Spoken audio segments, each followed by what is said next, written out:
யாருன்னு நீங்க பாத்தீங்க அப்படின்னா ரெண்டு பேர் தான் ஆங்கிலம் அதிகம் பேசுவாங்க. ஒன்று வெளிநாட்டுக்காரங்க, இன்னொன்று பார்ல குடிச்சவங்க. இவங்க தான் அதிகமாக ஆங்கிலத்தில் பேசுவாங்க. அவர் அப்படியே ஆங்கிலத்தில் பேசிக்கிட்டு வர்றாரு. தெருவே அங்கிட்ட ஒதுங்கிட்டாங்க. உடனே இவர் வந்தவர் கிணத்தை எட்டி பார்த்துருக்கிறார். அன்னைக்கு பௌர்ணமி. கிணத்துக்குள்ள நிலா இருந்திருக்கு. ஐயோ, நிலா கிணத்துல விழுந்துருச்சு, யாராவது காப்பாத்தவாங்கன்னு கதறி இருக்கிறாரு, அழுது இருக்கிறாரு, உருண்டு இருக்கிறார். அவன் கிடக்குறான் குடிகாரன்னு எல்லாரும் பேசாம போயிட்டாங்க. இவரால் தாங்க முடியல. ஒரு குடிமகனுடைய கடமை என்ன? ஒருத்தன் விழுந்து கிடக்குறான், ஒருத்தனும் துணைக்கு வர மாட்டேங்கிறாங்க, நான் காப்பாத்துறேன் நிலாவை அப்படின்னு ஒரு பெரிய கயரை எடுத்துட்டு வந்து கிணத்துக்குள்ள போட்டிருக்கிறார். போட்டு எப்படியாவது இதை பிடிச்சுக்கோன்னு இழுக்கிறாரு. அது எங்க பிடிக்கும்? பல தடவை உள்ள போட்டு எடுக்கும் போது ஏதாவது ஒரு செடியில மாட்டிக்கிச்சு அந்த கயிறு.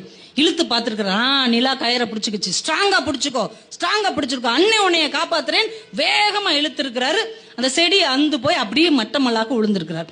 உளுந்த உடனே வானத்துல பாக்குறாரு நிலா. அப்பா, உன்னைய காப்பாத்திட்டேன். நான் மட்டும் வரலன்னா உன் நிலைமை என்ன ஆயிருக்கும்? இனிமே அங்கிட்டு இங்கிட்டு நடமாடும் போது கிணறு குளம்லாம் இருந்துச்சுன்னா கொஞ்சம் பார்த்துப்போ. நீ வாட்டுக்கு பகீர்னு உள்ள விழுந்துடுற, எவனாவது வந்தா நான் காப்பாத்துறதுக்கு நான் இருக்க போய் உன்னைய காப்பாத்திருக்கேன். இல்லைன்னா என்ன நடந்திருக்கும் இந்த உலகத்துல? இந்த உலகமே ரொம்ப சுயநலம் பிடிச்ச உலகமா இருக்குன்ட்டு அவர் போனாராம். தென்கட்சி சுவாமிநாதன் சொல்வார், இப்படித்தான் பல பைத்தியங்கள் தன்னால் தான் எல்லாம் நடந்து கொண்டிருக்கிறது என்று உளறிக்கொண்டு